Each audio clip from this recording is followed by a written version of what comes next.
गरीब किसान मोतीलाल अपनी पत्नी सरोजनी और 3 बच्चों के साथ एक टूटी फूटी झोपड़ी में रहता था।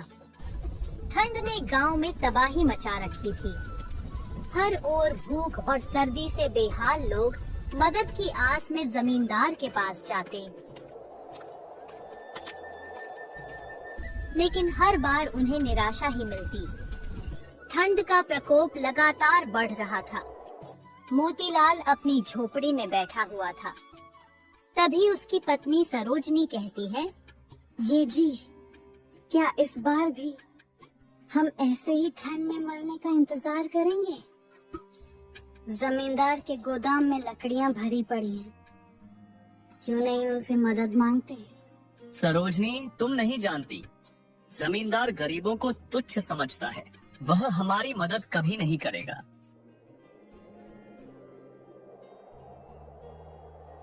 भैरवपुर गांव के जमींदार राजेश्वर सिंह अपनी दौलत और ताकत पर बेहद घमंड करता था। उसका बड़ा सा गोदाम लकड़ियों, अनाज और ठंड से बचने के सामान से भरा पड़ा था, लेकिन वह गरीबों की मदद करने के बजाय उन्हें अपनी शक्ति का एहसास दिलाने में ज्यादा रुचि रखता था।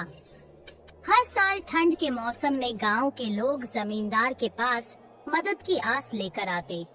वे जानते थे कि उसकी संपत्ति से उन्हें थोड़ी सी सहायता मिल जाए तो उनकी जान बच सकती है, लेकिन जमींदार के रवैये से वे हमेशा निराश लौटते। जमींदार के गोदाम के बाहर बड़े बड़े पहरेदार खड़े रहते। जब भी कोई गरीब आदमी मदद मांगने आता तो सबसे पहले वे उसे डांटकर भगा देते। अगर कोई जिद करता तो उसे जमींदार के सामने पेश किया जाता। गांव की एक विधवा कमला अपने बच्चों के लिए अनाज मांगने गई। ठंड की वजह से उसका छोटा बेटा बुरी तरह बीमार था। जमींदार साहब, भगवान के नाम पर थोड़ा अनाज दे दीजिए। मेरे बच्चे भूख से मर रहे हैं। तुम्हारे बच्चे मरते हैं तो मुझे क्या, मेहनत मजदूरी करके खाना खाओ। साहब, इस ठंड में काम कैसे करूं? मेरी छोटी सी झोपड़ी में आग जलाने को लकड़ी भी नहीं है। अगर लकड़ी चाहिए तो मेरे खेतों में तुम्हें काम करना होगा। कमला चुपचाप आंसू बहाते हुए लौट गई। उसके बच्चे भूख और ठंड के मारे मर गए, लेकिन जमींदार का दिल नहीं पसीजा।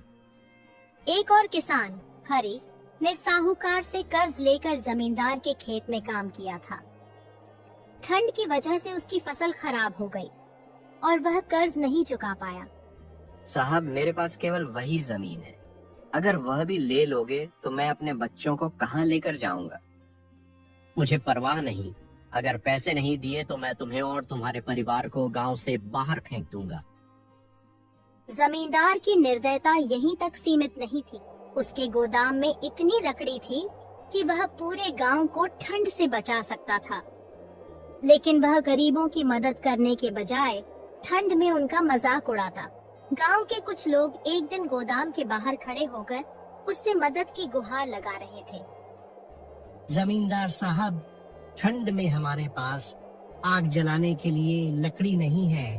कृपा करके कुछ लकड़ी दे दीजिए। तुम लोग हर साल ठंड में रोने आते हो। क्या तुम्हें नहीं पता कि ठंड में खुद को कैसे बचाना चाहिए? साहब, हमारे पास कुछ भी नहीं है। आप ही हमारी मदद कर सकते हैं। अगर लकड़ी चाहिए तो पहले मेरे गोदाम के बाहर बर्फ साफ करो, उसके बाद में कुछ मिलेगा।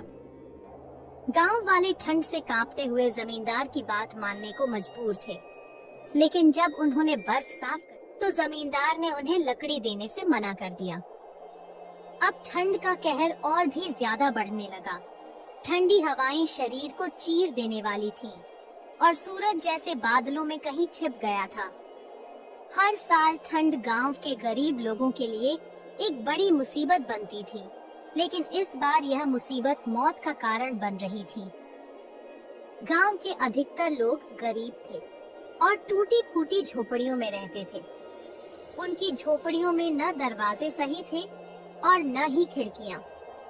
ठंडी हवा बेधड़क अंदर घुसती और उनके शरीर को सुन्न कर देती। मोतीलाल, उसकी पत्नी सरोजनी और उनके 3 छोटे छोटे बच्चे दिन रात ठंड से कांपते रहते। झोपड़ी में न तो पर्याप्त लकड़ियां थीं और न ही कोई गर्म कपड़े। बच्चों को सर्दी की वजह से लगातार खांसी और बुखार था। ये जी, यह ठंड हमें मार डालेगी। अगर आग जलाने के लिए लकड़ी नहीं मिली तो हम सब इस झोपड़ी में ही मर जाएंगे। मैं क्या कर सकता हूँ सरोजनी? जंगल से लकड़ी लेने जाऊं तो ठंड में हाथ पैर काम नहीं करते और जमींदार से मदद मांगने का तो कोई फायदा ही नहीं। गांव के खेत बर्फ से ढक गए थे। ठंड ने फसलों को नष्ट कर दिया था। जिन गरीबों के पास एक दो गायें और भैंसें थीं, वे भी उन्हें बचाने में नाकाम हो रहे थे। ठंड से पशु बीमार पड़ रहे थे और चारा भी खत्म हो चुका था। इधर गांव में मोतीलाल का पड़ोसी हरि भी बहुत ही गरीब और नेकदिल व्यक्ति था। हरि, जो गांव का एक ईमानदार किसान था, अपनी गाय को बचाने के लिए जमींदार से चारा मांगने गया। साहब, मेरी गाय मरने वाली है। अगर वह मर गई तो मेरे बच्चों का पेट कैसे भरेगा? कृपा करके थोड़ा चारा दे दीजिए। हरी, तुम्हारी गाय मेरी जिम्मेदारी नहीं है।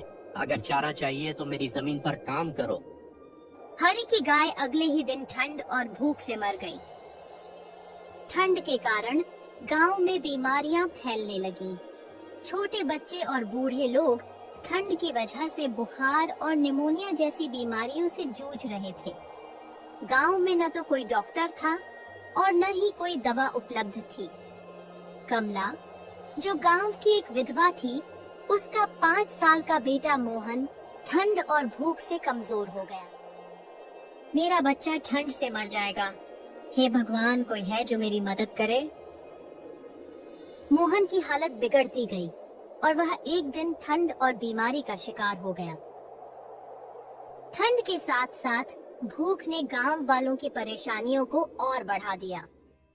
जिनके पास थोड़ी बहुत फसल बची थी, वह भी ठंड की वजह से खराब हो गई थी। लोग 2 वक्त की रोटी के लिए भी तरस रहे थे। गांव के कुछ लोग ठंड और भूख से बेहाल होकर एक दूसरे की मदद करने की कोशिश कर रहे थे, लेकिन जब किसी के पास खुद के लिए ही कुछ न हो, तो वह दूसरों की कितनी मदद कर सकता है? क्या तुम्हारे पास थोड़ी लकड़ी है? मेरे बच्चे ठंड से कांप रहे हैं। मेरे पास खुद के लिए कुछ नहीं है। हम सब एक ही मुश्किल में हैं। ठंड ने धीरे धीरे गांव के कई लोगों की जान ले ली।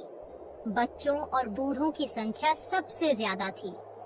हर सुबह गांव में किसी न किसी के मरने की खबर आती। ये जी, यह ठंड हमारे बच्चों को भी ले जाएगी। हमें कुछ करना होगा।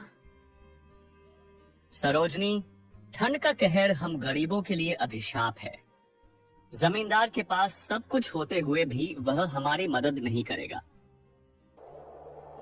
गांव में ठंड का कहर बढ़ने के बाद जहां एक तरफ जमींदार राजेश्वर सिंह की हवेली में हर सुख सुविधा थी, वहीं गांव के गरीब किसान ठंड और भूख से जूझ रहे थे। जमींदार ने गरीबों के दुखों को नजरअंदाज करते हुए अपनी शेखी बघारी थी और इसने गांव वालों के दिलों में क्रोध और नफरत भर दी थी। जमींदार को यह खबर मिली कि मोतीलाल का परिवार ठंड से बचने के लिए बाबा के दिए हुए पुराने कंबल का उपयोग कर रहा है और इस कारण वे सुरक्षित हैं। यह खबर उसे न सिर्फ चिढ़ाने वाली लगी, बल्कि उसे यह भी लगा कि किसी गरीब के हाथों उसकी संपत्ति का नुकसान हुआ है। कैसे हो सकता है कि मेरे गोदाम में आग लगी और मोतीलाल जैसे गरीब लोग बच जाएं? यह सब मेरे लिए अपमान है। उसने ठान लिया कि वह इस मामले का बदला लेगा और मोतीलाल को अपनी ताकत दिखाएगा। उसने तुरंत अपने पहरेदारों को मोतीलाल को पकड़ने के आदेश दिए। अगली सुबह जमींदार के आदमी मोतीलाल के घर पहुँचे। साहब ने आपको बुलाया है। वह चाहते हैं कि आप उनके पास आइए। मैंने क्या किया है? मैं तो बस अपने परिवार को बचाने की कोशिश कर रहा था। क्या किया है यह तुमसे पूछा जाएगा। साहब का आदेश है और तुम्हें बिना किसी सवाल के जाना होगा। मोतीलाल डरते डरते जमींदार की हवेली में पहुंचा जमींदार राजेश्वर सिंह जो अपनी गद्दी पर बैठा था, घमंड से भरा हुआ था। तुमने मेरी संपत्ति को नुकसान पहुंचाया है। तुम्हारे कारण मेरे गोदाम में आग लगी और मैं इस अपमान को सहन नहीं कर सकता। साहब, मैं ऐसा कुछ नहीं जानता। मुझे ये पता नहीं था कि आग कैसे लगी। हम तो बस अपनी जान बचाने के लिए एक रास्ता ढूंढ रहे थे। तुम छोटे लोग सिर्फ झूठ बोल सकते हो। तुम्हारे जैसी जाति के लोग ऐसे ही बातों से बचने की कोशिश करते हैं। अगर तुमने सच नहीं बताया तो मैं तुम्हारे पूरे परिवार को ठंड में मरने के लिए छोड़ दूंगा। मोतीलाल डर से कांपते हुए और माफी मांगते हुए जवाब दिया, लेकिन जमींदार का घमंड उसे बिल्कुल भी नहीं पिघला पाया। जमींदार ने उसे धमकी दी कि अगर उसने सच्चाई नहीं बताई तो उसका परिवार ठंड में मर जाएगा। मोतीलाल ने सोचा कि अगर वह सच बोलता है तो शायद जमींदार उसे समझे, लेकिन यह डर था कि अगर उसने बाबा का नाम लिया तो जमींदार उसे पागल समझेगा। लेकिन फिर भी उसने हिम्मत जुटाई और सच्चाई का सामना किया। साहब, मुझे नहीं पता कि गोदाम में आग कैसे लगी, लेकिन एक बूढ़ा आदमी बाबा हमारे पास आया था और उसने हमें एक पुराना कंबल दिया था। वह कह रहा था कि अगर हम अपनी कमजोरी का सामना करेंगे तो ठंड से बच सकते हैं। तुमने क्या कहा? एक बाबा का नाम लिया? तुम पर तो मैं हंसी भी कर सकता हूँ। क्या तुम सच में समझते हो कि कोई बाबा तुम्हारी मदद करने आएगा? ये सब तुम्हारा पागलपन है। मैं क्या जानता हूँ साहब, लेकिन बाबा की बातें सच निकली। मेरे परिवार को ठंड से बचने का मौका मिला। जमींदार ने मोतीलाल के बयान को झूठा समझते हुए एक कठोर कदम उठाने का निश्चय किया। वह यह मानने को तैयार नहीं था कि एक गरीब आदमी और एक बाबा उसकी संपत्ति में आग लगाने का कारण हो सकते थे। वह सोचने लगा कि उसे मोतीलाल और बाबा को सजा देनी होगी। जमींदार ने रात को अपने कुछ गुंडों को साथ लेकर जंगल में जाने का आदेश दिया। उसका इरादा बाबा को ढूंढने का था।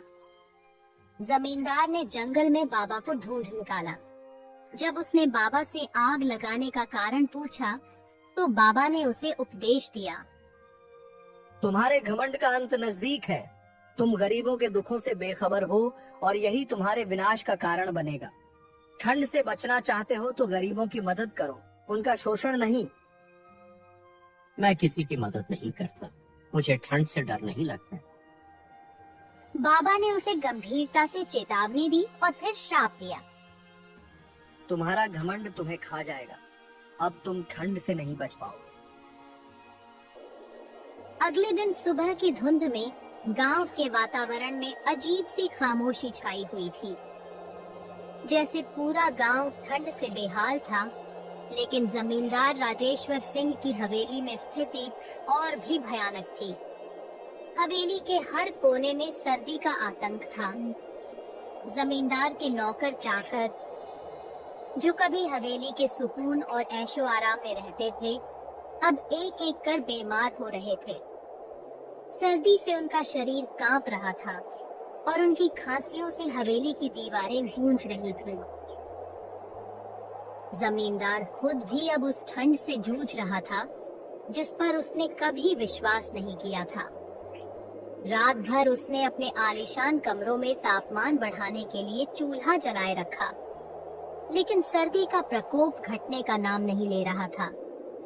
हर बार जब वह कमरे से बाहर निकलता तो उसका चेहरा और शरीर बर्फ की तरह ठंडा हो जाता। वह यह देख नहीं पा रहा था कि उसके घर के लोग कैसे बीमार हो रहे हैं। हवेली में उसकी सारी संपत्ति, जिसकी वह अकड़ और घमंड से शान बघारता था, अब उसे किसी काम की नहीं थी। वह जिन लाखों की लकड़ियों से गर्मी का इंतजाम करता था, वह सब अब नष्ट हो चुकी थी, और जिस ठंड को वह हमेशा हल्का फुल्का मानता था, वही अब उसकी पूरी हवेली पर कहर बनकर टूटी थी। जमींदार ने सभी नौकरों को एक कमरे में एकत्र किया और उनसे पूछा, क्या तुम लोग कभी ऐसी ठंड महसूस कर चुके हो? क्या पहले कभी तुमने इस ठंड का सामना किया है जैसे मैं अब कर रहा हूँ? एक नौकर ने कांपते हुए कहा, साहब, हमने कभी ऐसा कुछ नहीं देखा। ये तो जैसे मौत का मौसम हो। जमींदार ने सिर झुकाते हुए कहा, मुझे अपनी सारी संपत्ति का कोई मतलब नहीं रहा। ये ठंड मुझे मारने की कोशिश कर रही है, लेकिन मैं इसके आगे हार नहीं मानूंगा। फिर वह सोच में डूबा बाबा के श्राप और उसकी गलती के बारे में। अब उसे समझ में आ रहा था कि उसकी घमंड और अकड़ ही उसकी तबाही का कारण बनी थी। वह सर्दी से बचने के लिए किसी भी उपाय का उपयोग नहीं कर सकता था। उसकी सोच बदल चुकी थी और उसे यह महसूस हुआ कि अगर उसने गरीबों की मदद की होती तो शायद आज यह स्थिति न आती। जमींदार का दिल अब पश्चाताप से भर चुका था। उसने यह समझा कि वह जो सोचता था वह गलत था। उसकी प्रचुर संपत्ति और घमंड की चुप्पी ने उसे इतना अंधा बना दिया था कि वह कभी भी उन लोगों की स्थिति को नहीं समझ पाया जिनकी मदद से वह खुद आगे बढ़ा था।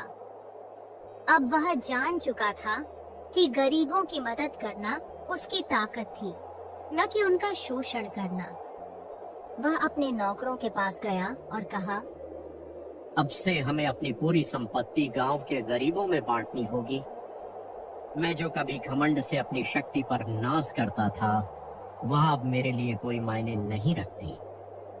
हमें अपनी सारी संपत्ति उन लोगों को देनी होगी जिन्हें इस ठंड से बचने के लिए इसकी जरूरत है। जमींदार ने अपनी हवेली की सारी लकड़ियां, अनाज और अन्य संपत्ति गरीबों में बांट दी। गांव में इस बदलाव की खबर फैलते ही लोग हैरान रह गए। उन्होंने देखा कि जमींदार ने अपनी सारी अकड़ और घमंड को त्याग दिया था। अब वह एक नए इंसान के रूप में सामने आया था। बाबा का श्राप टूट चुका था और ठंड का कहर धीरे धीरे कम होने लगा। गांव के लोग अब सुरक्षित थे। वे सभी जमींदार के इस अजनबी बदलाव से प्रभावित थे। इस तरह घमंड का अंत हुआ और जमींदार ने अपनी सारी संपत्ति गरीबों में बांटकर इंसानियत का रास्ता अपनाया। उसकी सच्चाई और पश्चाताप ने यह साबित कर दिया कि जब इंसान अपनी गलतियों को समझकर सुधारता है तो किसी भी मुसीबत का सामना किया जा सकता है। घमंड विनाश का कारण बनता है, जबकि इंसानियत हर मुश्किल को हराने की ताकत देती है।